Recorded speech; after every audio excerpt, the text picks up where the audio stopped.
And is there a reason it took so long to burn this year? Yeah, because it had legs like this, and they were laminate. They were laminated. It's a miracle, the damn thing. It's a miracle it burned. It almost... Oh, I won't tell you. There was an emergency. I had to call. I went into the circle. I was in the circle and said, we've got to get the rangers and the emergency services people and everybody and the fire people together, because it looks like it's burned down, and there were these holes drilled in the ankles. And I was watching them, and it had burned down and burned down. And suddenly the fire was below that, because they just put, wigwam of lumber up around it, and it had burned down. And nothing else was spreading on the structures. What we had there was a multi-ton cinder, a multi-ton cinder that was standing there, just perched.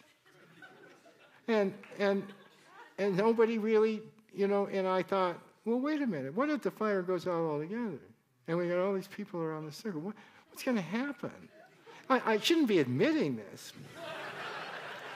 It all worked out. But I got these. I almost got thrown out of the circle, because they went to this kid who was in the circle, and all he knew was the little band of area that he had to protect. And I said, I don't have a radio. I need to call. I need to call a couple people, and we've got to get the heads of the departments. And he said, "Sir, sit down." So I took out my ID and I showed it to him. And what does your ID say? It just said founder. It might as well have said flounder. It didn't mean anything to him. Why should it? And I wasn't in the hierarchy he knew of. He just knew one rung above him, and that was his supervisor. And I began to think, my God, maybe this is becoming a bureaucracy. Yeah. What's going on here?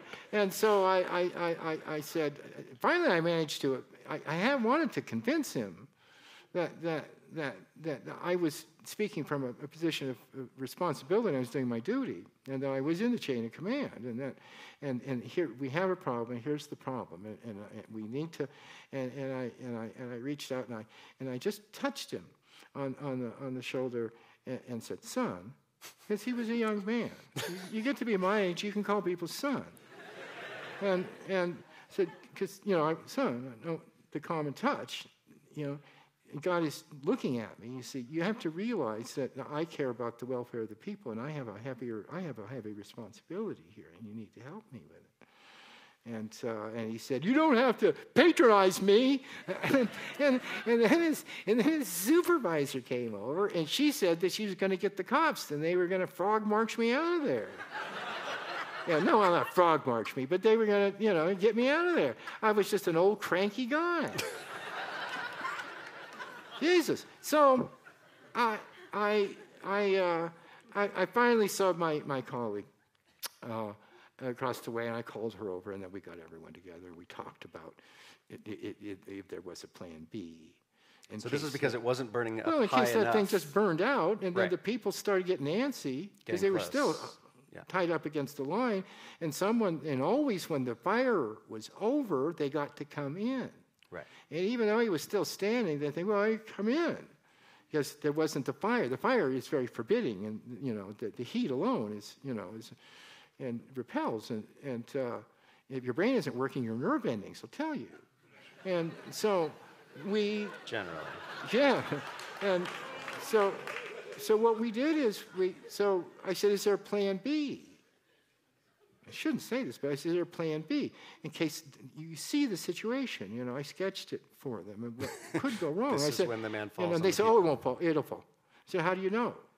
I said, "Do you have information that I don't have? Because I know a little bit about this." And is that a faith-based statement?